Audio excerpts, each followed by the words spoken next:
ফাসরিফ আন্না আযাবা জাহান্নাম ইন্না আযাবাহা কানা গারামা। আল্লাহ পাক রব্বুল আলামিন বলেন জাহান্নামের আযাব খুব ভয়ঙ্কর হবে, খুব কঠিন হবে। এই জন্য আপনাকে আমাকে আল্লাহর কাছে বেশি থেকে বেশি ক্ষমা চাইতে হবে, তওবা করতে হবে। এই জন্য আল্লাহর রাসূল সাল্লাল্লাহু আলাইহি ওয়াসাল্লাম বলেন কুল্লু বানি আদম খাত্তাউন। দুনিয়ার মধ্যে যত মানুষ আছে সমস্ত মানুষই হচ্ছে গুনাহগার। বনি আদম বলতেই গুনাহ করে, তবে ওই ব্যক্তি প্রকৃত মুমিন মুসলমান যে গুনাহ করার পরে খায়রুত তাওয়াইন কুল্লু বানি আদম খাত্তাউন। আল্লাহ রাসূল সাল্লাল্লাহু আলাইহি ওয়াসাল্লাম বলেন দুনিয়ার সমস্ত মানুষই হচ্ছে গুনাহগার। মানে দুনিয়ার মানুষ গুনাহ করবে, এটা স্বাভাবিক, এটা অস্বাভাবিকের কিছু নয়। কিন্তু ওই ব্যক্তি সবচেয়ে উত্তম ব্যক্তি, ওই ব্যক্তি সবচেয়ে ভালো ব্যক্তি। খায়রুত তাওয়া ওয়া খায়রুল খাত্তাইনা আত-তাওয়াবুন। ওই গুনাহগার সবচেয়ে উত্তম ব্যক্তি যে গুনাহ করার পরে আল্লাহর কাছে তাওবা করে। সুবহানাল্লাহ। মুহতারাম হাজিরিন, এই জন্য আপনাকে আমাকে যদিও একটা গুনাহ হয়ে যায়, গুনাহ হওয়ার সাথে সাথে আল্লাহর কাছে তওবা করতে হবে, আল্লাহর কাছে মাপ চাইতে হবে। মুহতারাম হাজিরিন, এই দুনিয়ার মধ্যে অল্প কিছু দিনের জন্য আপনাকে আমাকে পাঠাইছেন, আপনাকে আমাকে পাঠাইছেন আল্লাহ পাক রব্বুল আলামিন পরীক্ষা করবার জন্য। সূরাতুল মুলকের 2 নম্বর আয়াতের মধ্যে ঘোষণা দিচ্ছেন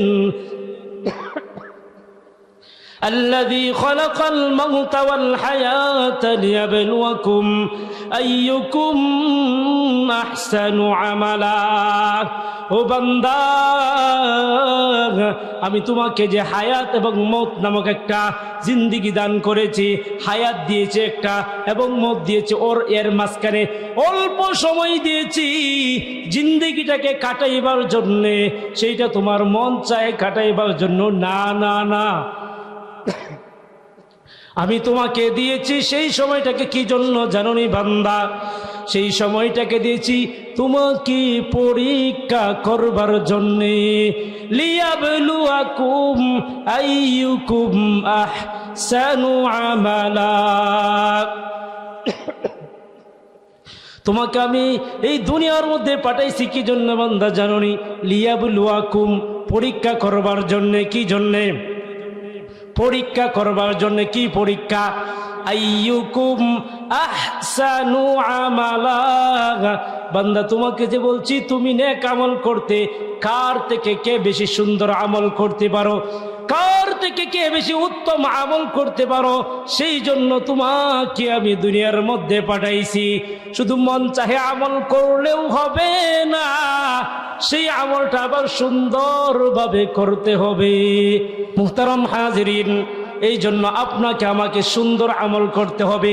মন চাই আমল করলেই কিন্তু হবে না, মন চাই যেমনে তেমনি এমনি আমল করলেই হবে না, সুন্দরভাবে আমল করতে হবে।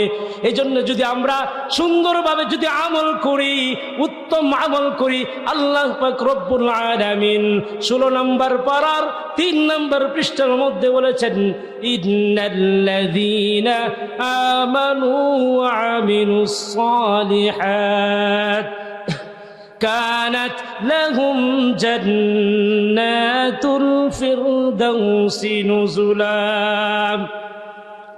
আল্লাহ পাক রব্বুল আলামিন এই আয়াতের মধ্যে ঘোষণা দিয়েছেন ইন্নাল্লাযীনা আমানু, যারা হে ঈমানদারেরা, যারা নেক আমল করে। ইন্নাল্লাযীনা আমানু, নিশ্চয়ই যারা নেক আমল করে।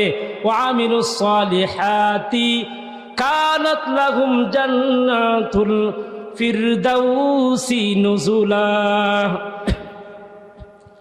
যদি আমরা নেক কাজ করি, আল্লাহ পাক রব্বুল আলামিন ঘোষণা দিচ্ছেন যদি নেক কাজ করতে পারো বান্দা, তাহলে তোমার জন্য 2টা রাস্তা।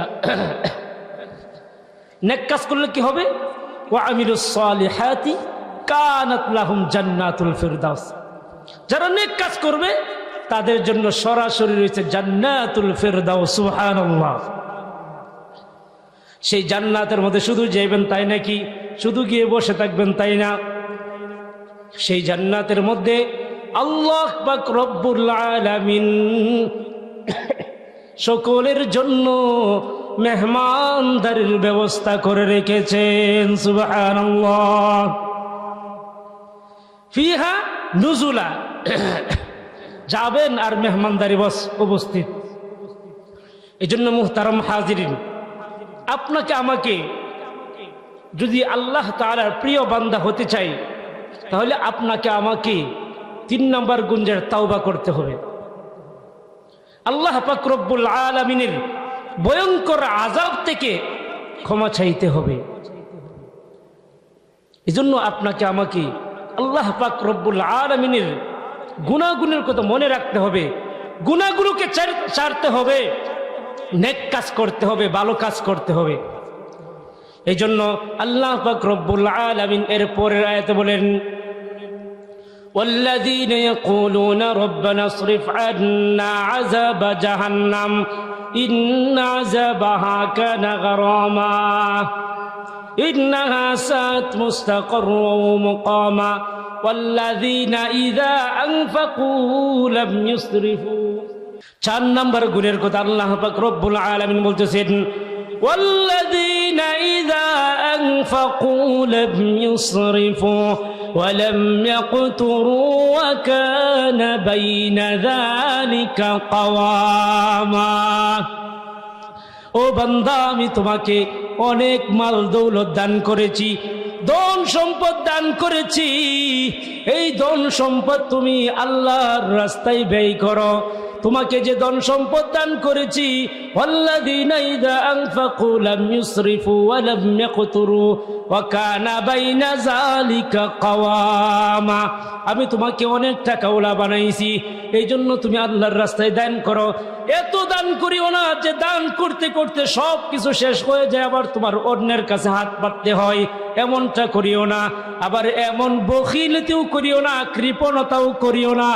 কৃপণতা করার কারণে সমাজে তোমাকে বলে তুমি কৃপণ, বখিল। কারণ কৃপণকেও আল্লাহ তাআলা ভালোবাসেন না। আবার যে ব্যক্তি ইসরাফ করে, বেশি খরচ করে, তাকেও আল্লাহ তাআলা মহব্বত করেন না। এই জন্য আপনাকে আমাকে যে সম্পদ দান করেছেন, সেই সম্পদ আল্লাহর রাস্তায় ব্যয় করতে হবে। বলে এইগুলো তো আমি কামিয়ে নিয়েছি, আমি খামাই করেছি, এটি আমার, এটা আমি দান করব না। এই স্বভাব ছিল নমরুদের। নমরুদকে আল্লাহ পাক রব্বুল আলামিন এত পরিমাণ সম্পদ দিয়েছিলেন, কিন্তু যখনই মূসা আলাইহিস সালাতু ওয়াস সালাম তার কাছে যাকাত চাইল, কই না আমার মাল, এটা আমি কেন দান করব? আমার মাল আমি কেন দান করব? কিন্তু একজন যখন ব্যক্তি ধনী হয়ে যায়, তার এই মালের মধ্যে অন্যের হক থাকে। সুতরাং এটা আল্লাহ পাক রব্বুল আলামিন তোমাকে মাল দিয়েছেন, ধন দৌলত দিয়েছেন, তোমার মাধ্যমে আরো এটার মধ্যে অনেকের হক ঢুকাইয়া দিয়েছেন। সেই জন্য যদি তুমি দাবি করো এটা আমার না, এই দাবি করলে ভুল হবে। আজকে যদি তুমি মরে যাও, কালকেই মারা যাওয়ার পরেই এই সম্পদের মালিক অন্যজন হয়ে যাবে। সুতরাং তুমি যদি নিজেকে দাবি করো যে এই মাল যা কিছু আছে, টাকা পয়সা, ব্যাংক ব্যালেন্স, জায়গা জমি সব আমার, এই কথাটা কি হবে? ভুল হবে। কি হবে? এই জন্য মুহতারাম হাজিরিন, আজকে আমার চোখটা বুঝে যাক, বন্ধ হয়ে যাক, সব কিছু আপনার জামা কাপড় সহ অন্যের হয়ে যাবে। সব কিছু, জায়গা জমি তো পরের কথা। এই জন্যে আপনাকে যে সম্পদ দিয়েছে, এখান থেকে গরিবের হক আছে, মাদ্রাসার হক আছে, পরিবারের হক আছে, মসজিদের হক আছে, গরিব দুঃখীদের হক আছে, অনেকের হক আছে। এই জন্য আল্লাহ পাক রব্বুল আলামিন বলেছেন, তোমাকে যে মাল দৌলত দিয়েছি সেখান থেকে তুমি কি করো? আল্লাহর রাস্তায় ব্যয় করো। এই জন্য আল্লাহ পাক রব্বুল আলামিন আমাদেরকে, যাদেরকে সামর্থ্যবান বানিয়েছেন, আমরা কি করব? আল্লাহর রাস্তায় মালকে কি করব? ব্যয় করব। আল্লাহর রাস্তায় মাল ব্যয় করলে সেই মাল কমে না, বরং আল্লাহ পাক রব্বুল আলামিন কি করে দেন? বাড়াইয়া দেন। আল্লাহ পাক রব্বুল আলামিন আমাদের সকলকেই আল্লাহর রাস্তায় বেশি বেশি মাল দান করার তৌফিক দান করুন। সকলেই বলে আমিন।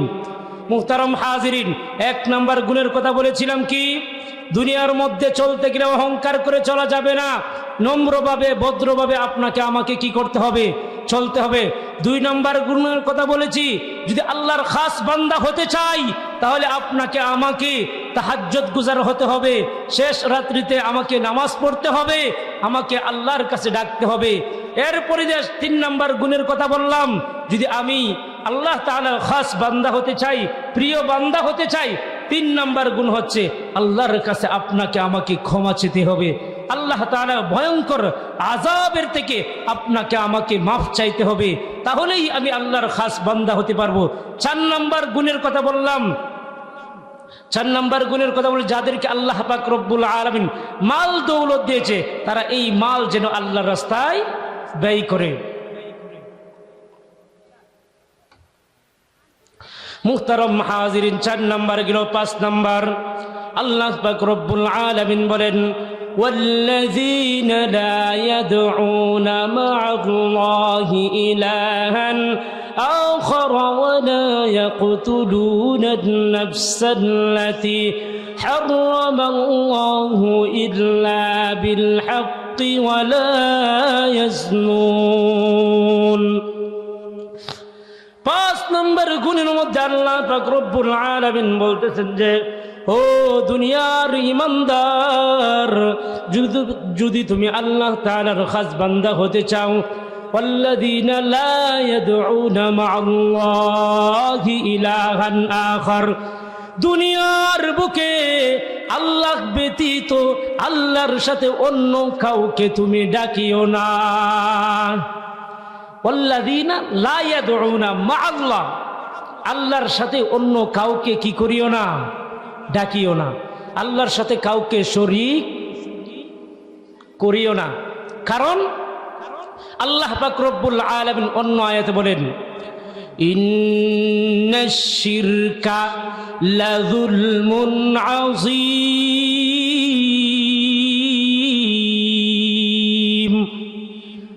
শিরিক এই যে দুনিয়ার মধ্যে সবচাইতে অপরাধের মধ্য থেকে সবচাইতে বড় অপরাধ হচ্ছে গিয়া শিরিক করা। এই জন্য আমরা ইবাদত করব, ইবাদতের মধ্যে কখনো আল্লাহর সাথে কাউকে কি করব না, শরীক করব না।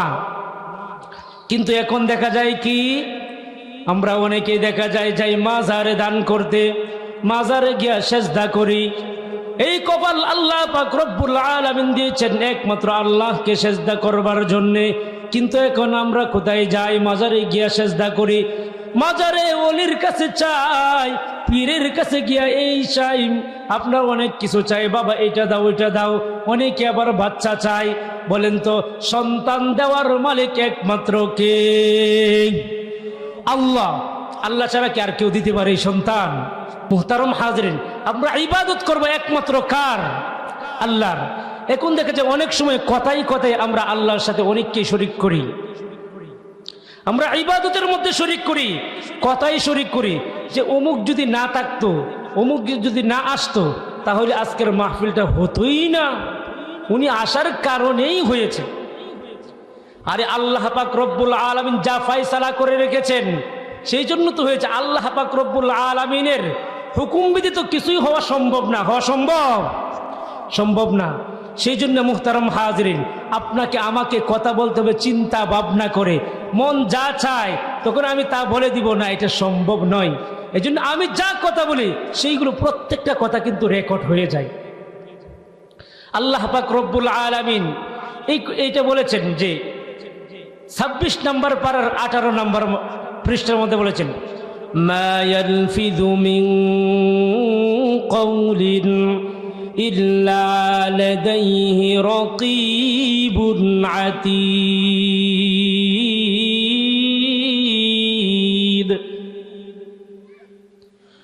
ও দুনিয়ার মুসলমান বান্দা বান্দিরা, তোমরা যখন যা কথা বলতেছো, যা কিছু বলো তোমরা, মা ইয়ালফিযু মিন কওলিন ইল্লা লাদাইহি রাকীবুন আতীদ।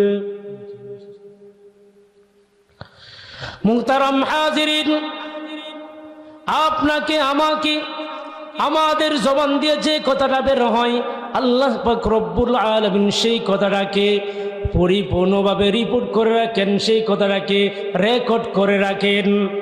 আল্লাহ পাক রব্বুল আলামিন 15 নম্বর পারার 18 নম্বর পৃষ্ঠার মধ্যে বলতেছেন, وَعُرِضُوا عَلَى رَبِّكَ صَفًّا لَقَدْ جِئْتُمُونَا كَمَا خَلَقْنَاكُمْ أَوَّلَ مَرَّةٍ بَلْ زَعَمْتُمْ أَن لَّن نَّجْعَلَ لَكُم مَّوْعِدًا। আল্লাহ পাক রব্বুল আলামিন বলেন, কাল কিয়ামতের ময়দানে তোমাদের সকলকেই কাতার বন্দী করে দাঁড় করানো হবে। দাঁড় করানোর উপরে তোমাদের প্রত্যেকের সামনেই ওয়াউদি আল কিতাব, তোমাদের সামনে কিতাবকে রাখা হবে। জিন্দেগিতে যত আমল করেছো প্রত্যেকটা আমল তোমার সামনে দেওয়া হবে। ওয়াউদি আল কিতাব ফাতারাল মুজরিমিন মুশফিকিন, সেই সময় যারা মুশফিকিন দুর্ভাগ্য হতভাগা আছে তারা দেখে বলবে, ওয়াউদি আল কিতাব ফাতারাল মুজরিমিন মুশফিকিন মালি হাযাল কিতাব। এটা কেমন কিতাব রে ভাই, যার মধ্যে লা ইউগাদিরু সগীরাতাও ওয়ালা কাবীরা, বড় থেকে বড় ছোট থেকে ছোট এমন কোন একটা জিনিস নাই যেটাকে রাখে না এখানে, যেটাকে লিপিবদ্ধ করে নাই। জীবনে যত কিছু করেছি সব কিছুই দেখা যায় এটার মধ্যে লিপিবদ্ধ করা। এখন আমি কি জবাব দেব মাওলার কাছে? দুনিয়াতে তো অনেক গুনাহ করেছি, অনেক অপরাধ করেছি, ওই জায়গায় আফসোস করলে কোনো লাভ হবে না। এই জন্য আফসোস করতে হলে এখানে করতে হবে, এখানে আপনাকে ক্ষমা চাইতে হবে। এই জন্যই আল্লাহ পাক রব্বুল আলামিন আপনাকে আমাকে শিখিয়ে দিয়েছেন, ওয়াল্লাযীনা ইয়াকুলুনা রব্বানা ইসরিফ আন্না আযাবা জাহান্নাম। হে দুনিয়ার বান্দারা, গুনাহ করতে পারো, কিন্তু গুনাহ যদি হয়ে যায় পরকালে গিয়ে আফসোস করলে লাভ হবে না। দুনিয়াতে থেকে আফসোস করে আল্লাহর কাছে তাওবা করে গুনাহগুলি মাফ করে যদি যাইতে পারো তাহলেই তুমি ইমানদার, প্রকৃত খাঁটি মুসলমান। এই জন্য পরকালে আফসোস করলে আপনার আমার লাভ হবে না। দুনিয়াতে আফসোস করে আল্লাহর কাছে কি চাইতে হবে? মাফ চাইতে হবে, ক্ষমা চাইতে হবে। মুহতারাম হাজিরিন, 5 নাম্বার গুণের কথা বলেছিলাম যে আল্লাহর সাথে কাউকে কি করা যাবে না? শরীক করা। ওয়াল্লাযীনা লা ইয়াদউনা মা'আল্লাহি ইলাহান আখার। 6 নাম্বার, ওয়ালা ইয়াকতুলুনান নাফসাল্লাতী হারামাল্লাহু ইল্লা বিল হাক্কি ওয়ালা ইয়াজনুন। তোমরা কেউ কাউকে কি করবা না? হত্যা করবা না। ওয়ালা ইয়াজনুন, এবং তোমরা জিনা ব্যভিচার করবা না। 6 নাম্বার হচ্ছে তোমরা কাউকে অন্যায়ভাবে হত্যা করবা না, যুদ্ধ কেতাল করবা না। হকভাবে যদি হয়, যেমন কাফেরদের সাথে যুদ্ধ করা কি আছে? জায়েজ আছে। এইভাবে তোমরা যে যুদ্ধ করতে পারো, জায়েজ আছে। 7 নাম্বারের কথা বলছেন, ওয়ালা ইয়াজনুন, তোমরা জিনা করিও না। জিনা আমরা সরাসরি একটা জিনা করি, আরেকটা হচ্ছে চোখের জিনা, আরেকটা হচ্ছে কানের জিনা। চোখের জিনা হচ্ছে দেখা, কানের জিনা হচ্ছে মহিলার কথা শোনা। এখন মোবাইলে আমরা কত কিছু শুনি, কত কিছু দেখি, এইগুলো কিন্তু সবই জিনা। আর গান, কনসার্ট, এইগুলোর দিকে যদি যাওয়া হয় তাহলে এটা হবে পায়ের জিনা। সুতরাং 4 প্রকার জিনা থেকে আমরা বেঁচে থাকার চেষ্টা করব। করবো তো ইনশাআল্লাহ?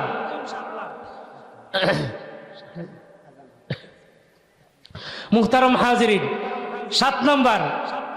8 নাম্বার আল্লাহ পাক রব্বুল আলামিন বলেছেন তাওবার কথা। 9 নাম্বার 10 নাম্বারের মধ্যে আল্লাহ পাক রব্বুল আলামিন আপনাদের আমাদেরকে একটা গুণের কথা বলেছেন, ওয়াল্লাযীনা ইয়াকুলুনা রব্বানা হাব লানা মিন আজওয়াজিনা ওয়া যুররিয়াতিনা কুররাতা আয়ুন ওয়াজআলনা লিল মুত্তাকিনা ইমামা। যারা হুজুর আছে তারা কিন্তু এই দোয়াটা সবসময় করে। আপনারাও এই দোয়াটা করার চেষ্টা করবেন।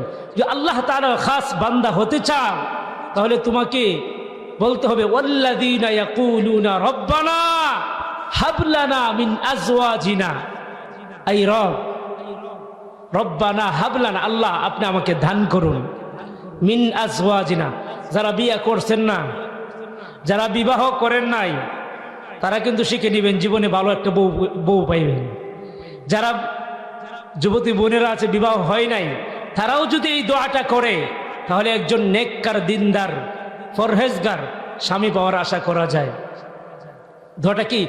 ওয়াল্লাযীনা ইয়াকুলুনা রব্বানা হাব লানা মিন আজওয়াজিনা, মানে আল্লাহ আপনি আমাকে একজন নেককার স্বামী দান করুন, আর যদি সে পুরুষ হয় তাহলে আপনি আমাকে নেককার স্ত্রী দান করুন।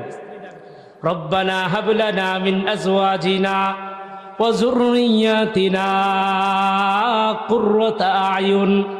এখন হুজুর যারা বিয়ে করছে না তাদের জন্যই না, না, না, আল্লাহ পাক রব্বুল আলামিন বলতেন যারা বিয়ে করছে তারা ওই দোয়া পড়বে, তারা বলবে রব্বানা হাব লানা মিন আজওয়াজিনা ওয়া যুররিয়াতিনা কুররাতা আয়ুন।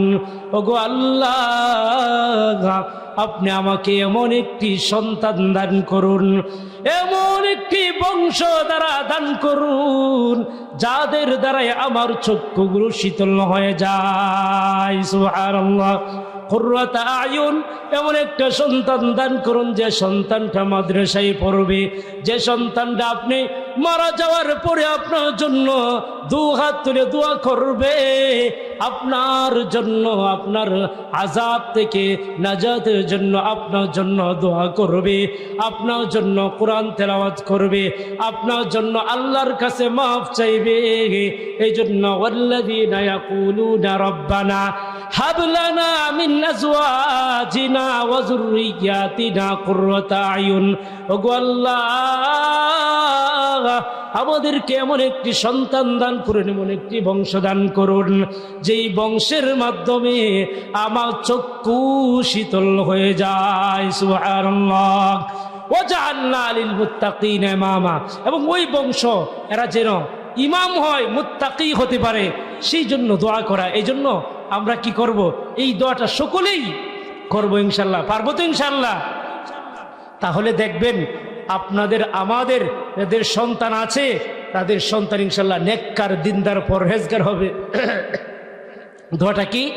রব্বানা হাব লানা মিন আজওয়াজিনা ওয়া যুররিয়াতিনা কুররাতা আয়ুন ওয়াজআলনা লিল মুত্তাকিনা ইমামা। এই জন্য যারা পারি না তারা শিখার জন্য চেষ্টা করব, আর যারা পারি তারা সর্বদাই বলবো ইনশাল্লাহ, আল্লাহর কাছে চাইবো। আল্লাহ পাক রব্বুল আলামিন যেটুকু আলোচনা করলাম এইগুলোর উপর আমল করার আমাদের সকলকে তৌফিক দান করুন। সকলে বলি আমিন। ওয়া আখিরু দাওয়ানা আলহামদুলিল্লাহি রাব্বিল আলামিন।